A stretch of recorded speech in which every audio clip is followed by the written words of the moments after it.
अल्हम्दुलिल्लाह वस्सलातु वस्सलामु अला रसूलिल्लाहि सल्लल्लाहु अलैहि वसल्लम अम्मा बाद फ़अऊज़ु बिल्लाहि मिनश शैतानिर रजीम बिस्मिल्लाहिर रहमानिर रहीम व यज़कुरु स्मल्लाहि फ़ी अय्यामिन मालूमात। ज़मा इज़्ज़तमंद मुसलमानानो वरुनो द्रे सलोर वर्ځې बाद یوه داسې میاشت په موږ او تاسو باندې داخلېدونکې ده چې هغه د محرم د میاشتو نه د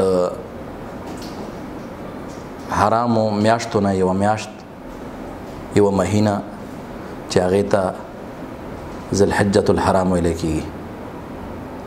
ډېره یوه قیمتي میاشت ده او په دې میاشت کې مسلمانانو ته موږ او تاسو ته پکار دي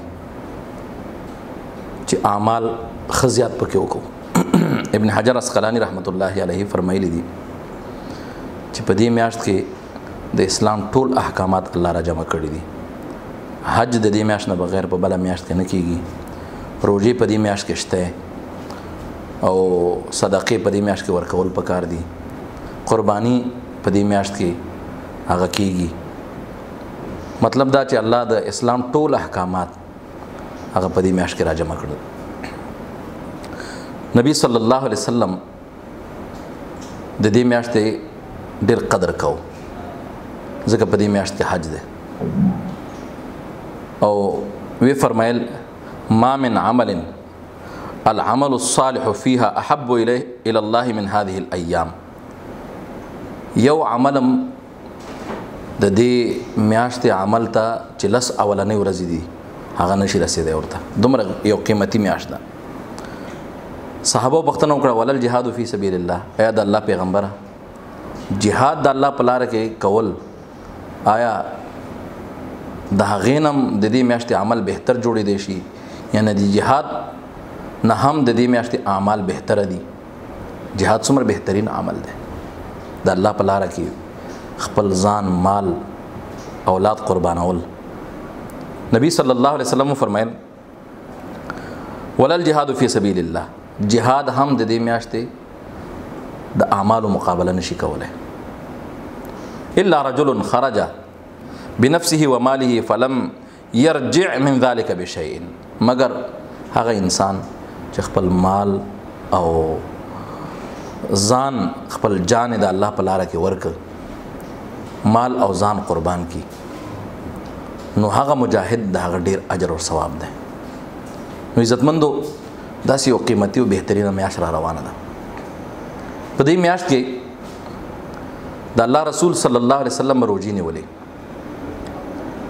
حدیث کې راځي صحیح مسلم کې چې یو روزه نیول چې د عرفې روزه ورته ویل کېږي. د عرفې روزه نیول الله تبارک وتعالى د انسان یکفر السنه الماضیه والآتیه، د دوه کلونو ګناهونه الله معاف کوي، دوه کلونو ګناهونه الله معاف کوي. سنن د ابي داود کې حدیث د رسول الله صلی الله علیه وسلم بارک راضي چې نبی علیہ الصلوۃ والسلام به د میاشتې درې روزې او د عرفې روزه دا به کله نه پرې خودلې، دا به نیولې ایام البیض او د عرفې روزې. نو زما عزتمندو په دې میاشت کې په موږ او تاسو باندې روزي نیول هغه پکار دي چې وینیسو، لازم او فرض نه دي، لیکن د الله رسول صلی الله علیه وسلم باندې ولې د مرګ د ژوند هیڅ پته نه لګي چې کله به د دنیا نه ځو. دارنګه د دې میاشتې نه مخکې چې میاشت را جاری شي او میاشت کې زو ته داخل شو او میاشت شروع شي د ذوالحجې، پکار دا د هر مسلمان ته چې قربانی کول غواړي. نبی رحمت صلی الله علیه وسلم فرمایلی دي چې هغه خپل د لاسونو نوکان، د خپو نوکان او ویښته اضافي ویښته د صفایي ویښته هغه کټ نه کړي. چې د چا قربانۍ اراده وي هغوی دې د میاشتې داخلېدلو نه مخکې یو ورځ دوه ورځې مخکې خپله صفایي هغه وکړي. نو په دې وجه باندې ملګرو دوستانو د پاره دا کلیپ ریکارډ کړ چې ملګری دوستان په دې ورځو کې اعمال منګو وکړو. نبی رحمت صلی الله علیه وسلم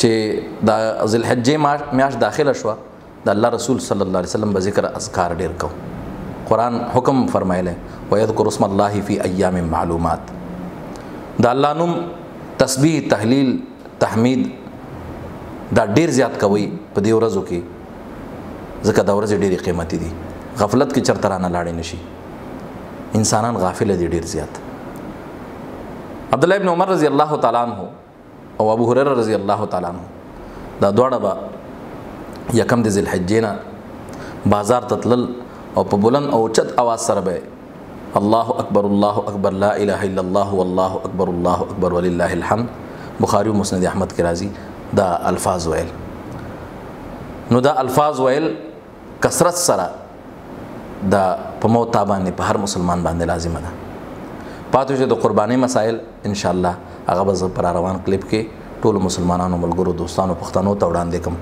الله تبارک وتعالى دې موږ تاسو ته د عمل کولو توفیق را نصیب کړي واخر دعوانا ان الحمد لله رب العالمين.